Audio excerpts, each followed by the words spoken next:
Welcome to the Vantage Point Podcast. Alice, thanks so much for joining me today. I just wanted to get a feel for sort of what your life's been like over the past few years. Talk to me about your journey from graduating to your first stage performance to acting, singing, writing, all this stuff you've been doing, touring right now, I believe. Yeah, tell me how you got there.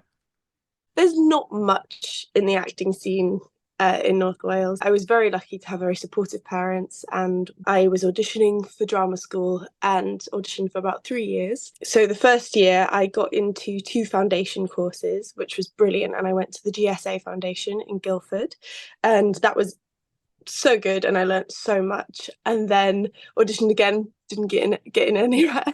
Then I did Art Foundation back home in Bangor. Then went to my auditions with a little sketchbook in hand, being like, this is me, this is what I do. And then managed to get into a few places. So I had the choice, and I went to Rose Bruford to study actor musicianship. But they did ask me, like, oh, what instruments do you play? And I'm like, I play piano and glockenspiel. And then, of course, got a recall and then had to buy myself a glockenspiel. So that was quite fun. So my second year, that's when COVID hit, which was shite. Oh, I don't know. Can we swear? Is that bad? So we want. It's fine. Okay, cool. So I was doing drama school training online, which is as bad as you could think it could be. How does that even work?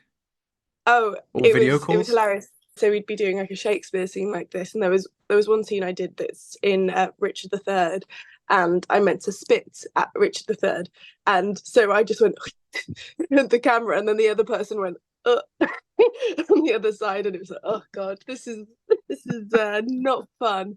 When I was in third year, that's when all the agencies and casting directors are meant to come and see you.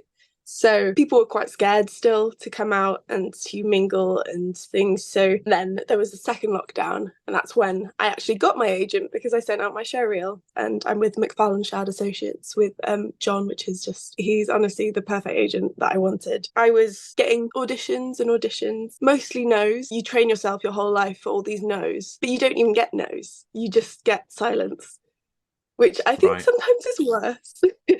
Yeah, definitely. It's essentially you get ghosted by casting directors and things like that. You're just, oh, okay, well, I didn't get the job. And you just find out weeks later when the casting is up, or you watch a TV show that you were meant to be in, and you go, oh, I remember that scene. And then I auditioned for Frankenstein. I was one of the youngest people auditioning for it, and it was because somebody who'd come to Rose Bruford to teach, he spotted me and he was like, oh, you're really, really good. He came to see a musical that I wrote and said it was really brilliant, and told this guy who they were sharing a dressing room, and he was flipping through all the headshots, and then he goes, oh, that girl, Alice, she was in Rose Bruford. I know she's young and she's got nothing on her CV, but please get her in the room because she's really good. Which was the role in Frankenstein? It was to play Elizabeth Lavenza, which is the main female part. And in the show that we're doing a bit of multi-rolling as well with Blackeyed Theatre. So it was a guy playing Frankenstein, guy playing the creature, 2 other guys who were playing all the other roles, and then there was me. I was playing all the female parts and puppeteering the puppet, because we had a massive 6'3" puppet for the creature. And it was so amazing. And to learn such a new skill soon after drama school, it was really, really, really fun to do, and I love puppeteering. I've always loved it. That must take a bit of coordination, right? Because you might have an idea in your head of how you want it to act, but if your coordination isn't right, and if you've not fully mastered how to use this puppet, it could look totally different to how it looks in your head, right? It's kind of crazy. Like in the audition, we got to handle the puppet, and so I was straight on the feet. So you're just on your knees. You figure out how to lift it. These muscles here, oh my god, these are my strongest muscles because of doing that, and because I've done other puppeteering as well now. So it was 3 people manning this puppet, which means the technical term is a bunraku puppet. So I was on the feet. I had 2 very tall men, one standing on top of me, hooked into the puppet. He was on one arm, and then another very tall man on the head and on the other puppet, the other arm, and then we just sort of had to breathe together and be very much in tune to what we were doing. I remember back in the day, you dressing as Disney princesses, going to like kids' birthday parties and stuff. It sounds like you've come quite a long way, quite a long way since then. Tell me a bit about what you're doing right now then. Oh, What a Lovely War. What's Yeah. that all about? How did you get involved in that? So, Oh, What a Lovely War is done by the same company as Frankenstein. I'd auditioned for another thing for them, and they were like, "Oh, you like, we really want you, but you're just, I, we went slightly different direction." I was like, okay, but it's lovely to be auditioned again for the same company. And then I get a message from the producer, and he's like, "I really want you to audition for Oh, What a Lovely War." And I was like, oh, exciting! It's quite nice to have like a little invite. A couple of months later, I find out that one of my good friends, who's a director, is directing it. And then I was like, oh, okay. And so when I went into the audition room, it was just like greeting old friends. It was lovely. I still had to go through exactly the same process as everybody else. But luckily, on my first day of rehearsals for another job, I found out that I'd got this one. It's a 9-month tour. So it's really, really, really long. It's 6 people. Like, I'm playing 9 instruments in it. We do all the movement, all the dance, all of the singing, and all of the several different characters. We're putting on like different hats or just different pieces of costume and turning into somebody else. So you spend half the time changing, right?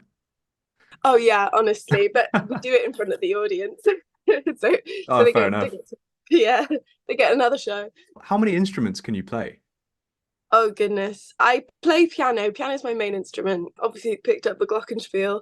There's ukulele, accordion, a little bit of guitar, a little bit of violin, most like percussion, just so I just get handed a different piece of percussion. Penny whistle now. What else do I play? We use the kazoo in the show, but I don't count that as one of my main instruments. Oh, I played the saw, which I picked up for Frankenstein, actually. That was really, really The fun. what? What's The that? saw. As in like a saw that you go Like a you saw saw that you cut things. wood with? That's Yeah. an instrument. How's that an Yeah, you instrument? so I just bought like a random saw off Amazon. You hold it between your legs and you bend it so it's like an S curve, which is it's like a sound wave. And then you use a bow from a violin or preferably like a bass or something because it's thicker. You draw along it and it makes this weird wailing sound. It's honestly, I've Google it. never It's so heard of good. that. I'm That's no, I'm amazing. not that good at it, but you just change the pitch. And for Frankenstein, that was great because it was just like weird whaley sounds in the background. I know what you mean, like those sort of high-pitched, like horror sounds, right? Yeah, and we tried to do like a horror soundscape on stage for that. But yeah, we have enough Wow. horror in in the subject matter. With Oh, What a Lovely War is all based on World War I. What kind of Yeah. role do you have in that then? We've set it in a circus, so we all have like circus roles. There's 2 clowns, there's a gymnast, there's a strong man and a ringmaster, and I'm a trapeze artist. We come on stage and we are these people and we're interacting with all the audience. I'm very flirty, so I'm flirting with with all of the audience. They all get very excited and be like, oh yes, and get them on our side before we even start the show. But it's very Brechtian. I don't know if you studied any drama things, but the Brecht is it's very much sort of, hey, this is a show and you're here to watch a show and we know that there's an Like very audience there. self-aware. Yeah, it's very self-aware, it's very meta. So it's Right. like, hey, this is what this is. And then when we're changing into characters, everybody knows that you're still this sort of trapeze artist underneath. Sometimes I take off the hat and you're just very and I go back to sort of my base character and then come back and do other things. It's a manic show. I have barely any time to breathe in it, let alone do anything else. It must be exhausting being up there, like constantly having to be at maximum energy the whole time. Because I've seen actors talk about what it's like being on stage, how you have to sort of oversell everything, overact everything. Like that must be draining, right? It's a lot, especially when you're doing a piece like this, because it's not naturalism. It's very much warped realism. So you're being a little bit grotesque or a little bit strange. Like voices I have to do are just very, very much from very girly, very like pointed and things to being like quite rough and being just like a soldier in the trenches. It's like from one extreme to the other, really. Just because I have to ask this, and I think this will be great on the audio. Could you do an example of, say, one of your super female actor voices, and then an example of one of your like soldier voices, maybe perhaps a Yeah. line from the show? if I'm more feminine, then I'm just more like this. And then I'm like, oh, and hello, oh darlings, welcome. It's so lovely to have you here. Have you a man digging your garden when he should be digging trenches? Like that. And then there was one scene that got cut, and we loved him. We loved him so much, but I was drawing too much attention, and he was he was this old, horrible man. And there was one thing he said, and it was just, hello, ponies. And it was so funny. But yeah, it's really hard to do that voice like loud as well. I've done a lot of different audio series and things. I played like a little Welsh penguin, like a little blind dormouse. That helped as well, being able to change my voice a lot. How does voice acting role compare to, say, like a regular traditional acting role? How do you prepare differently for those? Is there more of a challenge in different ways in preparing for a voice acting role compared to when you're on stage or in a film? What's the differences there? Voice acting, you don't tend to need to learn the script before, which is one big difference. Of course, you can just read it, right? Yeah. The other thing is that you're not interacting with anyone. Sometimes you'll have somebody else's voice that they've recorded, but most of the time it's just you reading the lines and then reacting to how you think they would say the line. It's one moment, and that's what's been captured, and that's what people will listen to again and again. Whereas you come to a theatre production and it can be so wildly different from night to night. Like it's always the same material and the same things, but things go wrong. It's live theatre, and sometimes that's the best thing. Like people fall over. I fell down some stairs. Luckily it was just after Act 1 and we have to just reset all of the props. And I walked up some stairs and then literally decked it in front of everybody. And sometimes you laugh on stage, which is really funny. It's called corpsing, so because you're essentially dying on stage. And I have this moment when I'm on a penny whistle, and my friend Chi, who's in the show, she's amazing.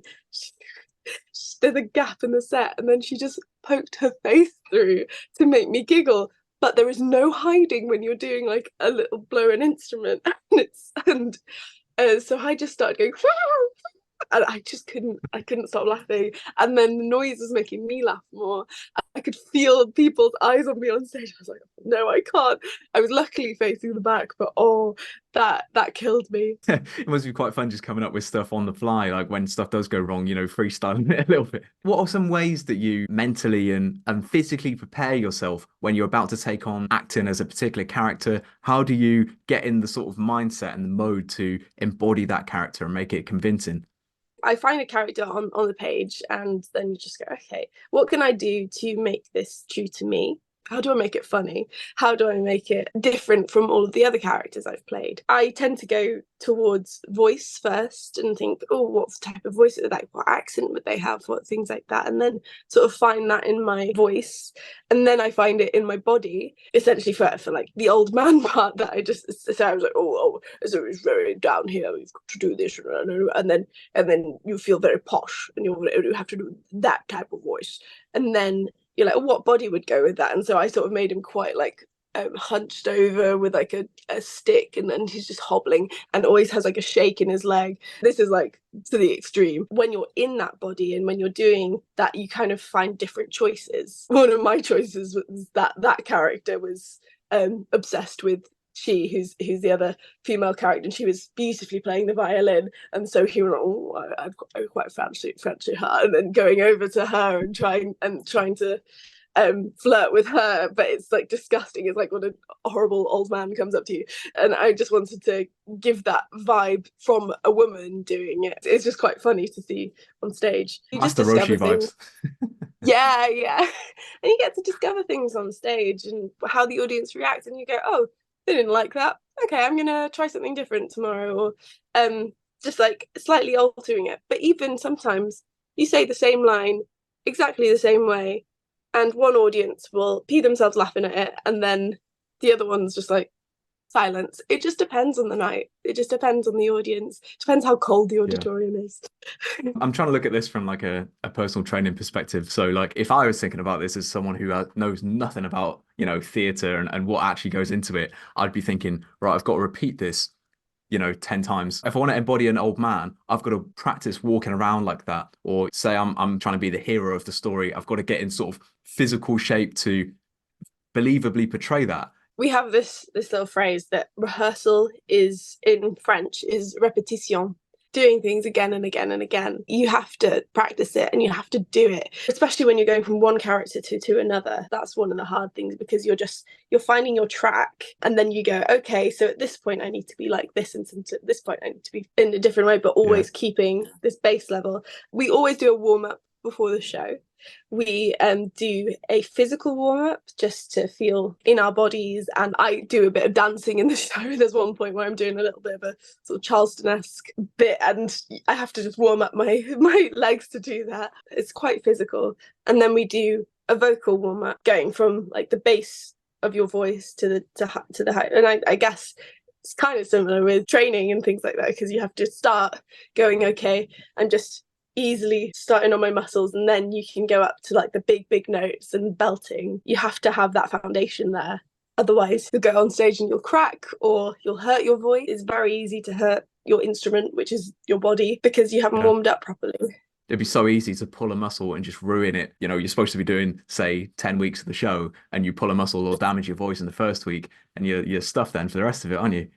I found out that I have like a fused part of my spine because I was like getting a really, really bad back, and then randomly went to a chiropractor in Winchester, and then he had an x-ray machine. He was like, I really want to x-ray your back because you're too young to be experiencing this. And I was like, oh, okay, I've got something medically wrong with me. But he's given me like exercises to do, so I've been doing them before the show as well, because I lost a lot of core strength because I had surgery earlier this year. I had to build myself up as well. That's why my back hurts more, because I've lost all my core strength that was supporting it, because now I'm back to full health. I can start working on my core again. And yeah, I had to retrain my core because it's so good for your voice as well. Yeah, that was really hard because I love singing too much, to the point that I'm singing just all the time.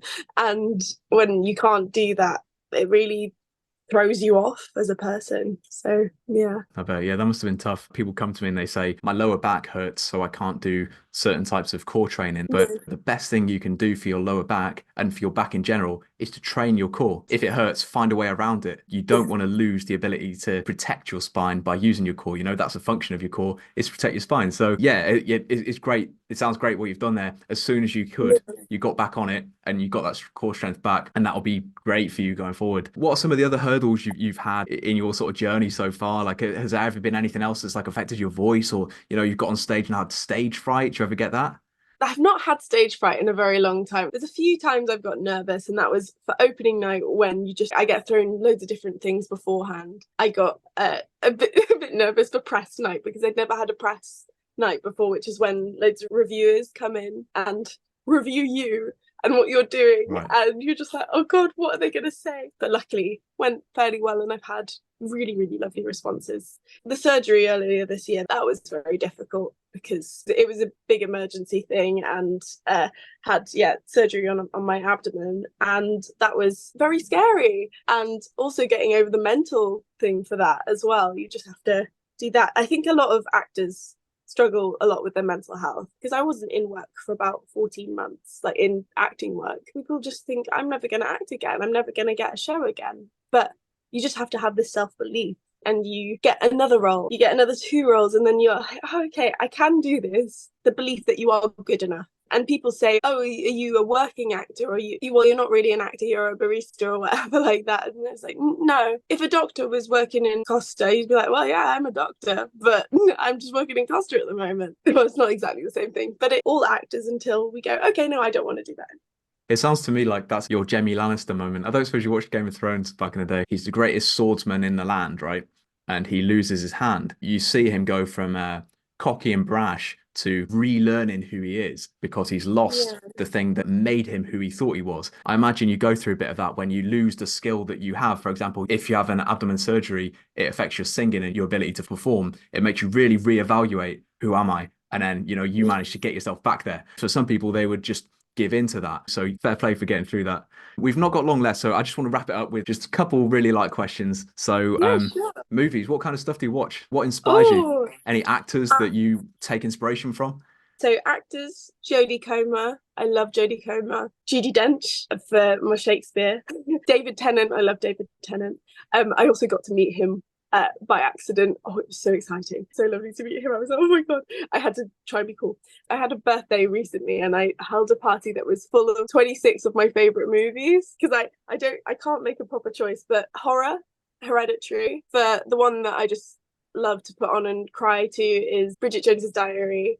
I'm a big Harry Potter fan, so anything Harry Potter. Rocky Horror Picture Show and Little Shop of Horrors are two of my favourite musical films. One of my most hated favourite films is Downsizing. People hate it, but I love it. And I think it's going to be a cult classic, but everybody's just like, no, Alice, it's... Is it Matt Damon in that? And they all get shrunk down. Yeah, I remember seeing the trailers for that and thinking, oh, that looks interesting when it came out. And then I just never heard anything about it since. So yeah, I might have to go back and give that one a watch. We've got a couple minutes left. So I'd like to actually just one final message to our listeners, right? You know, for maybe an upcoming actor who's maybe not too far off where you're at right now, you know, maybe you a couple years ago, what would you say to someone in your shoes chasing opportunity?